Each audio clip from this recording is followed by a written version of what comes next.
Get ready. I mean, get ready, ready, ready, ready. It's time to motivate, inspire, transform. Head toward your future. Reach for the stars. Genesis of change begins from within. When you learn to lead, everyone wins. It's intentional leadership.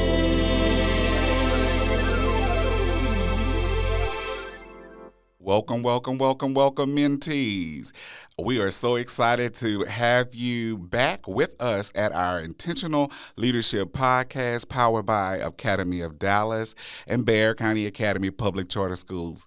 I am your host, Dr. Ross, and today we have none other than Mia Ramsey, who is going to share, enlighten, and brighten our day with great information. So let's welcome Mia.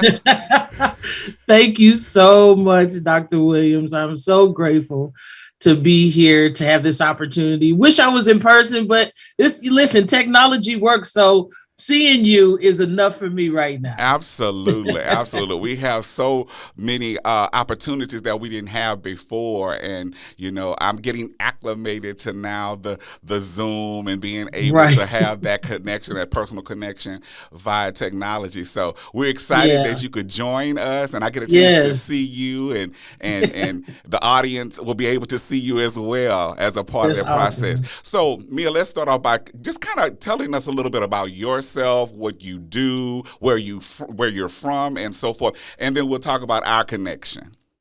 Well, let me start by saying I'm repping the great state of Missouri, where we live with the the champions of football, the Kansas City Chiefs. I'm just going to get that out there. I love it, love it, love it. Root for the home team, yes. Yeah, we got to root for the home team. But I am in Kansas City, Missouri.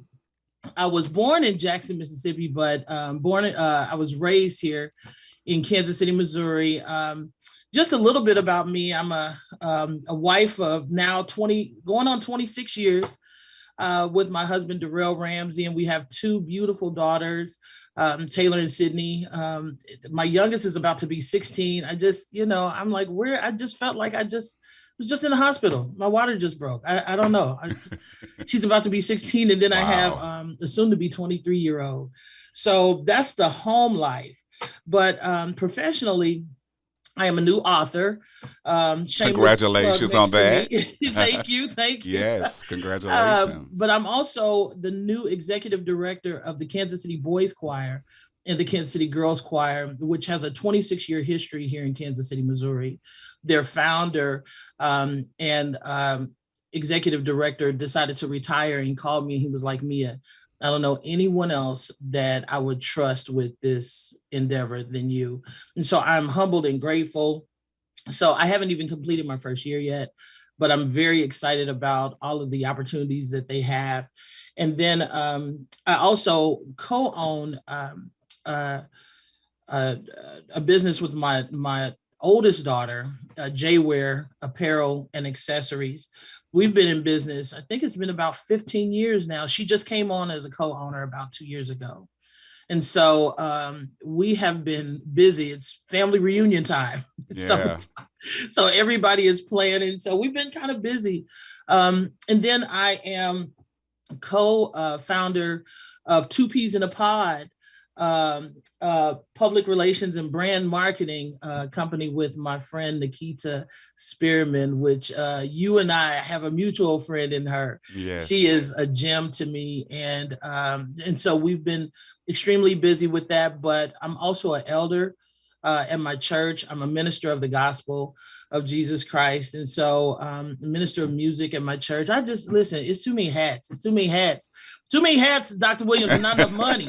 Listen, a lot of stuff saying. I hear you. But what I do hear is this is a woman that is an entrepreneur, and that both districts that I serve as superintendent for focuses on entrepreneurship and being a minority, an African American female, Yes. we definitely want to have some conversations around that, the challenges Yes. that you face or what have you, but also some of the success stories.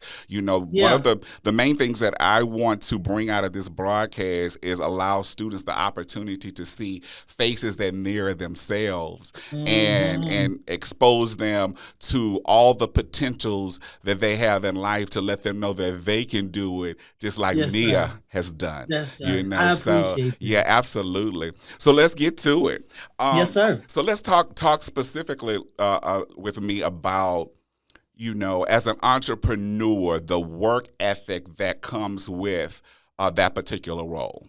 Yes, sir. I think I could probably go back years ago and pick up something when I was a teen or a middle schooler and pinpoint something that piqued my interest to become an entrepreneur. But specifically, when I turned 20, I think I had turned 22, and I wanted to. I was working for Time Warner at the time, and I had a really good job. But there was something in me, Dr. Williams, that just it begged for me to be my own. I needed to have definition of who I was, and so I kept thinking, Lord, what is this? And I'll be speaking. Listen, I'm here because of my belief and my faith, and my faith plays a large role. And so through prayer, I was like, there's something else. There has to be something else for me. I don't mind helping somebody else with their business, but I would like to own my own. And so my very first official business was the Black Coffee Club bookstore. Wow. And Okay. so there was a location here locally, and my grandfather was a jack of all trades, but he was a builder. And so I told him what I wanted to do. We found a location. He built me a bar. And so I created a coffee club and a bookstore. And I only lasted a year, Dr. Williams, but out of that, I created my band. I have a Christian soul band. We just celebrated 20 years. And I would have, before anybody was doing it, I had poetry sets. So we would have poetry sets, live music, and nobody here in Kansas City was doing it. I just knew there was something that I wanted to do. And so people would come, I would host book clubs. And so after about a year, I was like, that was good, but it just didn't generate enough money. But what it told me was I could do it. And I think a lot of times we're so caught up in all of the particulars that it becomes daunting and we won't do it. We won't take the leap of faith because it looks overwhelming, but God never required us to have all of it. He just wanted us to have a mustard seed enough of it. Absolutely. And so he would, provide everything else. And so from there, the next business that I started was Jayware. And like I said, we're 15 years in and it has been great, but being a minority, not only a woman, but a Black woman has had its challenges. And so when you're bidding out different, opportunities, they kind of look at you and say, I don't know that you can handle the bulk of this. I don't know that, you have the capacity because you're small. And, we usually deal with men, in this type of industry. And so, I'm flat-footed and confident about what I do when it's time. And so, I get in there and I fight with the best of them. And a lot of times we do get the bid, but it's because I stand strong in what I know God called me to, and that was to be greater than I was. So listen, that's my totality for entrepreneurship. With being a new author and even a musician. Music is a male-dominated industry. True. I'm talking about musicians. Right. That's true. Very rarely do you see women pianists, organists. Like back in the day, you did. That was what women did. They played the piano at the church. But very rarely do you see a plethora of women producers that are out front. And so I'm grateful to have the opportunity to kind of be a trailblazer and to show my two daughters, listen, you don't have to fall into industry standards. You are the standard. Absolutely. You set the standard, and then everything else around that falls in place. I think it's imperative that I kind of go back to what you said about your first business, and it Okay. didn't last as long as your current business. Mhm. However, it was your start. It And was. we need to understand that even though we don't succeed necessarily at our initial Mhm. projects, not to Yeah, give up. that's right. There and you flourished in that particular role, and now your daughter is a co-owner of that. And I Yeah. love the idea of hearing that, because we talk, when I think about that, I think about generational wealth and Come making on. sure that we have a sound foot. Yes, Um, sir. for our children or our future Yeah. generations as it relates to financial wealth and financial prosperity and so Yes, forth, sir. and allowing those generations to flourish as a part of that, because she can pass that business down to That's her right. her son or daughter or That's a right. niece or nephew or what have you. Yeah. So I Yeah. love to hear that.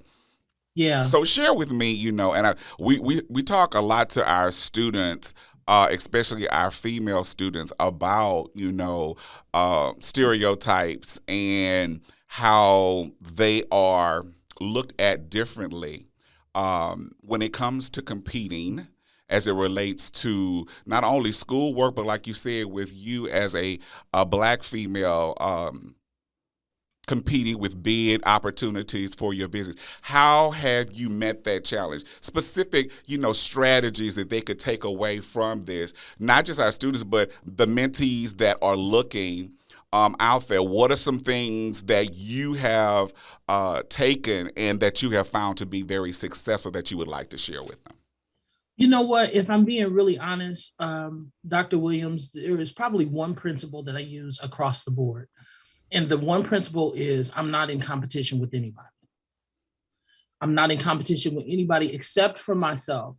And so when I go out, when I decide to do something, if I fail, it's not because I failed because someone else was better than me. I failed because it just wasn't my time to be in this particular area or this arena. And so when I find myself not in competition, there's less pressure, there's less disappointment, Mm. because society and the world will tell you if you don't reach a certain plateau that you're not great, that you're not part of. But I know that I was created for something. And so if I continue to allow other people to dictate who I am, then I'll always be, the description of something, instead of having my own descriptors of who I am and Right. how I'm able to do and how I'm able to move, because I know what God said to me. Mm-hmm. And so by and large, the greatest advice that I give myself, even when I feel anxious, because it's good to say, I'm not in competition with anybody, but you'll get in a room and feel like, oh, I got to make sure I'm ready. I got to, you know what I mean? And Right. so Yes. I have to tell myself, you are not in competition with anybody, and be yourself. Be yourself. If they want you, they want you, not a version of who you are. So, as a leader or a Yes, sir. CEO of your own company, multiple companies, different Mhm. entities, or what have you, and being an intentional leader, how do Mhm. you multitask those roles and responsibilities of those various entities that you oversee? And that goes in life as far as educators are concerned. How do we multitask? What are some things that you do in order to be effective Mhm. and assure that you are successful in what you're trying to do for your clients? That's an excellent question. Still working on a lot of that. Still working on balance. But I'll say that I first start with a cup of coffee. That's always helpful. A nice, Gotcha. strong cup of Yes, coffee. absolutely. Cheers. But the other thing that I did and I continue to do is I surround myself with support. So it's hard to balance when you have so many irons in the fire, but you have to make sure that you surround yourself with a support group that is able to balance, one, you, two, your schedule, and three, that are not intimidated by you. They can say, hey, that's too much. No, sit down. No, we don't have to do that today. And so I do have a lot of irons in the fire. And so first, my family tells me, hey, you've done a lot this week. You might want to take some time. Or, the staff that I work with the choirs, they'll say, hey, don't worry about this. We have this, you take care of this. And so the balance comes when I'm intentional about my schedule. The podcast is intentional leadership. One of the leadership responsibilities we have is to be intentional about what we take on and what we say yes and no to. Very good. And so we don't have to say yes all the time. Very good. Very good. You know what I mean? Yes. Come on. We don't have to say yes all the time. And so that's one of the things that I do. Yes. Sometimes you have to say no. You have to say no. And then, in leadership, you have to prioritize the priority. What is the priority? I want everyone to recognize that as a leader, she said something that is so powerful. We talk about this quite often with multiple individuals that are in leadership. Mm-hmm. Having that team, that support that is there to make sure the vision becomes a reality. Yes, and that's getting the right people on the bus. Or in my particular case, it's the right people on that red truck. Come on, with the red truck and the pickup. Right. I'll be in the back. I'll be in the back of the truck. Are you traveling in the same direction that I'm going? And if not, then I don't need you. You are a human resource where there are other resources, but I want to make sure I have the right person on the back of that red truck. Yes, sir. Can I interject something right here? Sure, absolutely. Dr. Williams, to that point, when I first came on, there were some challenges that I had. When I first came on to the choir, there were some challenges that I had because there was an established work and there was an established group. Mm-hmm. And I knew that I wanted to scale the organization up. But I also knew that what had traditionally been done would not work going forward.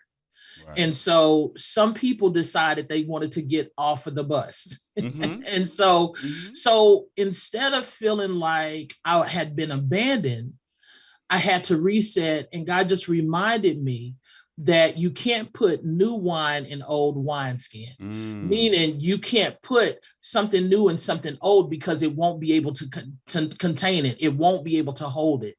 And so a lot of times in business, we'll discard people.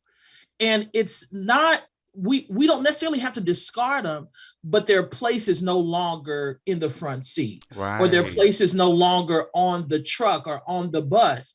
However, you still are a resource for me if you are dedicated to the work. You don't have to be dedicated to me, but if you're dedicated to the work, we can both still win, and the organization or the student or whatever can still move forward if we're able to amicably. Yes. Thank you. Listen, not enough coffee yet. That's okay.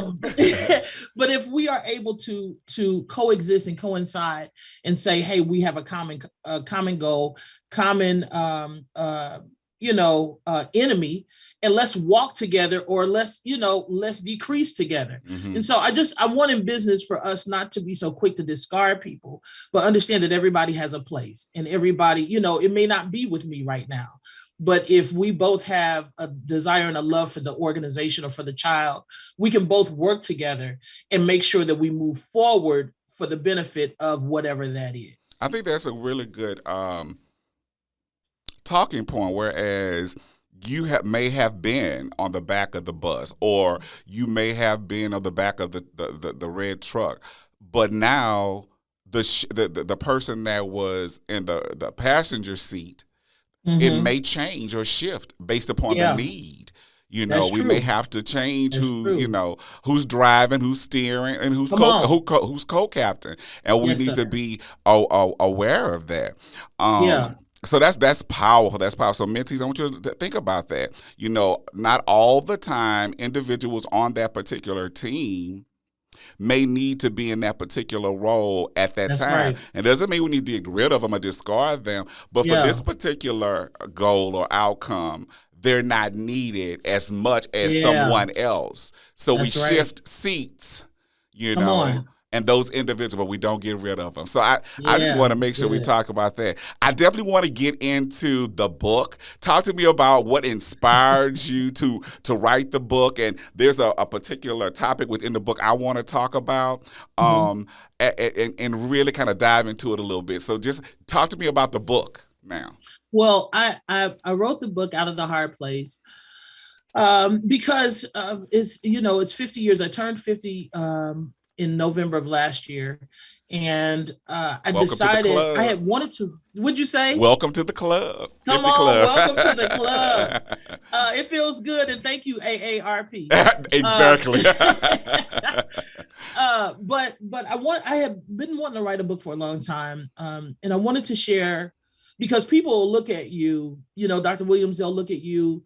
Students will look at you. Colleagues will look at you, and assume that there is no backstory because you look good every day. You come with your shoes on your feet instead Right. on your head. So they don't understand that there was some cheerleading that had to go on some days to get you up out of the bed, or there were some life lessons that you had to remember just to stay sane. And so I wanted to be able to share because people don't know my backstory. And very, very briefly, my mom died when I was 15 in a horrific car accident on her way to church. And I was supposed to be in the car with her. I had just started my sophomore year of high school. And so from that day, my life changed. And so, there was a sense of loss. She was already a single parent. My dad wasn't really involved in my life. So I had to live with my grandparents, who were 40 years my senior. And so to maneuver through one of the most defining times of my life, without my mom, who she and I were close. It wasn't like, I was estranged from my mom. We spent every day, all day together, except for when she was at work or I was at school. And so there were some lessons that kept me sane and some things that kept me upright. And so I was like, I want to share with everybody how I made it and, how I continue to make it. So that was the reason that I wrote the book. I think that it's phenomenal, and there's a section that it talks about let's be clear. If you're unclear on who you are, others won't be when they define you. Kind of elaborate about that particular topic or a subject area. You have a quote that you say, "You have to be good with you, even when others aren't." Mia, Listen, now that touched me. That hit me. Okay. Yes. Okay. Yeah. Because if you're unclear about who you are, when I say unclear, if you're not sure of your path, that's one thing. But if you're not sure of what makes you you, then other people will begin to define you. And they'll tell you who you are. That's where bullies come in. Mm-hmm. Bullies will tell you you're not this, you're not that. Or insecure people, which are usually bullies, will tell you, they'll project their insecurities onto you. And so they'll tell you what you're incapable of. And so if you don't know who you are when you wake up in the mornings, when I wake up in the mornings, I'm not the most friendly. I know that. When I wake up, I know that, my body style is not what I want it to be. And so I deal with that, on a day-to-day basis. However, it does not define me. And so as I go throughout the day, I try to, be very present in moments. How do I feel in this moment? Somebody says something to me. So how am I going to respond? Let me take a minute before I respond. Those are the things that help shape and define us.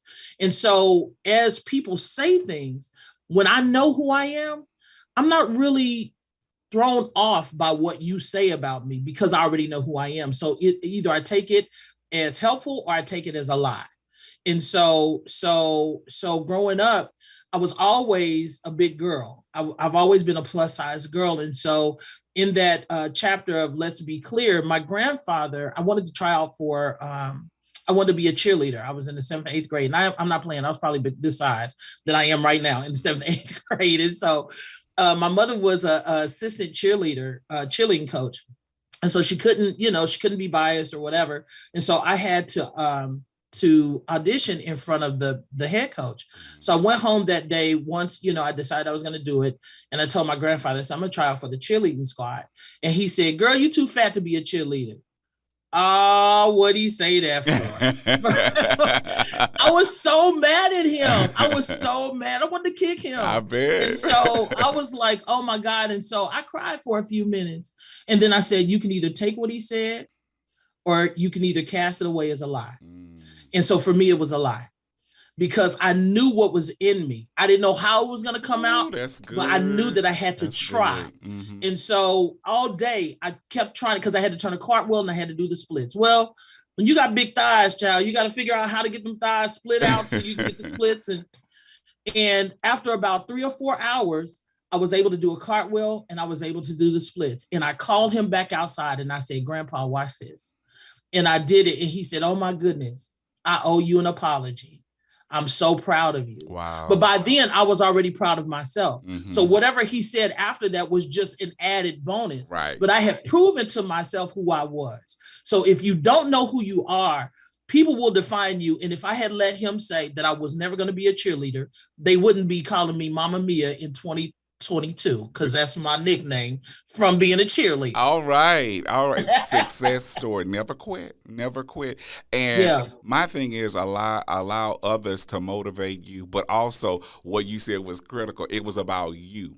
It was about me. It was about you made that mindset, that shift in mindset where I'm going to accomplish this goal and I'm going to put the work in, the time in to be able to do so. How can we get a copy of this book? Please share with us, how can we get a copy of this book?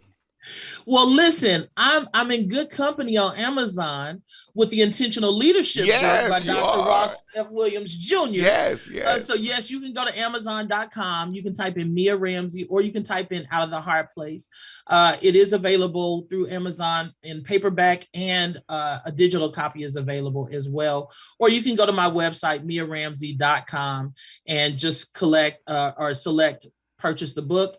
And I'll ship it to you. If you purchase it through me, it takes a little longer, but I'll definitely sign your book, sign your copy, and make sure that I send that with a couple of special items that I send in the mail with it. So yeah, MiaRamsey.com or on Amazon.com. Wonderful. You all, mentees, get your copy of Out of a Hard Place by Mia Ramsey. 50 Things I've Learned in 50 Years. At the end of the show, and I mean, it has happened so fast, there are questions that I always ask, and I want you to answer with honesty and integrity, which I know you have. Question number 1, what motivates you? My family. My family motivates me. I want to leave a legacy for my children, and I want to be able to stand confidently with my husband and know that I've been the best wife and I've provided the best opportunities for our family by going after my goals and my dreams. Fantastic. How do you inspire others? I think I inspire others by just being myself. What you see with me is what you get. It doesn't matter if I'm at the grocery store, if I'm on the Intentional Leadership podcast. It really doesn't matter. And so the compliment that I get usually from my friends, family, and even strangers, they always say, you make me feel like I've always known you.